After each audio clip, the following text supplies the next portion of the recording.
মানে আমি নিজে আশ্চর্য হয়েছি যে গণ অধিকার পরিষদের মতন একটা দলের সম্ভবত দ্বিতীয় সর্বোচ্চ পর্যায়ে যে ব্যক্তিটা আছে রাশেদ, এরা আসলে কোনো সরকারকে ভাই শান্তি দেয় না।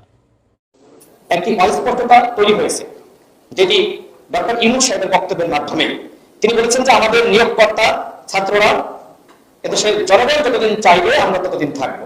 আমি মনে করি যে এই বক্তব্য অগ্রহণযোগ্য। জনগণ তাহলে কি আবার ডক্টর ইউনূসকে নামানোর জন্য আন্দোলন করবে? সেটি তো অসম্মানের, অশ্রদ্ধার। আর এই কারণেই দরকার রোডম্যাপ। তাদের তারা কি করতে চায় সেটি স্পষ্ট হতে হবে। তবে এখন শুধুমাত্র যদি আজ পর্যন্ত কোনো রাজনৈতিক দল যে বক্তব্য দেয় নাই, তার বক্তব্যের মধ্যে তিনি বললেন কি যে তাহলে কি ডক্টর ইউনূসকে জনগণ গদি থেকে নামাতে বাধ্য হবে? এটা তো হবে অসম্মানজনক। না, এগুলো আমার কথা না, আপনাদেরকে একটা ফুটেজ দেখাচ্ছি।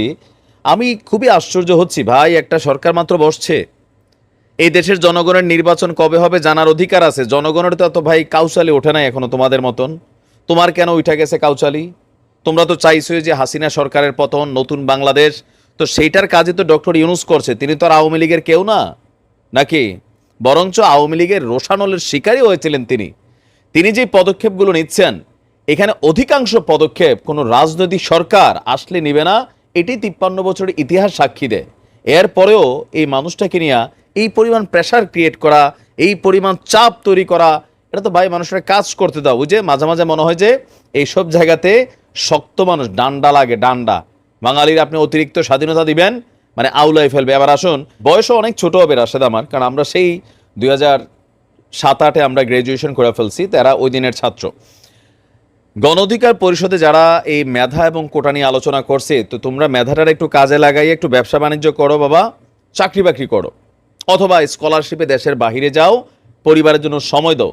তোমরা যে রাজনীতি করতেছো, কোথাও তোমাদের কোনো ওইভাবে মানে ফিট হওয়ার মতন অবস্থান আমি দেখি নাই। শুধুমাত্র ভিপি নূর ছাড়া এখানে যারা second in third in command আছে, এদের মধ্যে ওই রাজনৈতিক প্রজ্ঞা জ্ঞান খালি কথা কওয়া ছাড়া আর আমি কোনো কিছুই বুঝি না যে এরা আসলে করে কি। তো কেউ কেউ বলেন যে বিকাশ ব্যবসাটা এখন ভালো যাচ্ছে না বিভিন্ন ইস্যুতে, তো এখন ইনকাম টিনকাম অফ, কারণ ডক্টর ইউনূসের সরকার যতক্ষণ ক্ষমতায় আছে তখন তো আর এখানে অস্থিতিশীল পরিবেশ নাই যে আন্দোলন বেগবান করতে হবে, রাজপথে নামতে হবে, তখন বিদেশ থেকে কিছু ফান্ডিং ট্যান্ডিং আগে আসতো, এগুলো নাই। ডক্টর ইউনূস সাহেবের যতদিন মনে হয় বাংলাদেশের জনগণ গণ অধিকার পরিষদ ছাড়া বাংলাদেশে ডাক দিলে ভালো মানের অ্যাক্টিভ কর্মী হয়তো আপনি 100 খুঁজে পাবেন, এর বেশি পাবেন না। বাট বাংলাদেশের জনগণ ডক্টর ইউনূস সরকারের উপরে এই মুহূর্তে আস্থাশীল। তিনাকে ওই পর্যন্ত সময় দিতে চায়, কোন পর্যন্ত? যতক্ষণ পর্যন্ত না সম্পূর্ণ রাষ্ট্র ব্যবস্থাকে, এই দেশের শান্তিকামী জনতা, আমাদের প্রধান যে রাজনৈতিক দলগুলো আছে, যেই যে দলই করি, বাট যারা একটা সুন্দর বাংলাদেশ চেয়েছি, আগামী দিনে একটা উজ্জ্বল ভবিষ্যৎ বাংলাদেশ হবে এমন বাংলাদেশ চেয়েছি, যেখানে নিরাপত্তা থাকবে, যেখানে রাজনৈতিক প্রেক্ষাপট পরিবর্তন হলে ভাঙচুর, লুটপাট, মিথ্যা মামলা, হয়রানি এগুলো থাকবে না।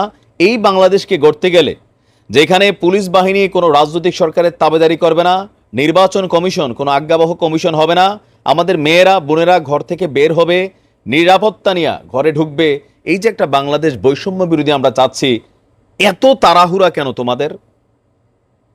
তোমরা কি সরকারটার পতন ঘটাইছো? যারা ঘটাইছে তাদের তো তাড়াহুড়া নাই। তোমরা ছাত্রদের আড়াল থেকে এখন এসে বলতেছো আমাদের এই গণ অধিকারের এত ছাত্র ছিল, কই? এরকম বহুত তো সরকার পতনের ডাক দিয়ে মেয়া করে ঘরে ঢুকে গেছো।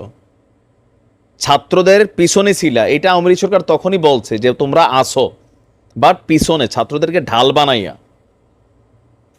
ডক্টর ইউনূসের সরকারকে হুমকি ধামকি দিও না। ডক্টর ইউনূসের সরকারকে নিয়ে এরকম উল্টাপাল্টা বক্তব্য দিয়া যেটা খাউজাইতে চাইতো সেটা হবে না। মানুষ সচেতন, মানুষ আর এত ইয়া নাই। তোমরা দিবা হে কালকে শুরু হইব খালি পাকনা পাকনা কথা, তারপরে হচ্ছে ফ্ল্যাগ নিয়ে ঘুরা, হয়তো একটা এমপির টিকিট পাইয়ে যাবে বিএনপির সাথে মিলাটিলা, তারপরে শুরু হবে তোমাদের এই খেলা। হ্যাঁ, এগুলা বাংলাদেশে বন্ধ হবে। ডক্টর ইউনূস সাহেবের সরকার মিনিমাম 5 বছর থাকা দরকার, মিনিমাম 5। আশা করি এর মধ্যে যে পরিবর্তিত বাংলাদেশ আমরা চাই সেটা হবে। তোমার মতন রাশেদ 2-1 জনগণের ম্যান্ডেট নিয়ে তোমরা চলো না, তোমরা জনগণের বিকাশে চলো, তো বিকাশ নিয়ে ব্যস্ত থাকো। রাষ্ট্র সংস্কারের কাজটা ডক্টর ইউনূস সাহেব কম বোঝে না, ঠিক আছে? আলগা প্রেশার ক্রিয়েট করা যাবে না ওনাকে বা উপদেষ্টা মণ্ডলীকে।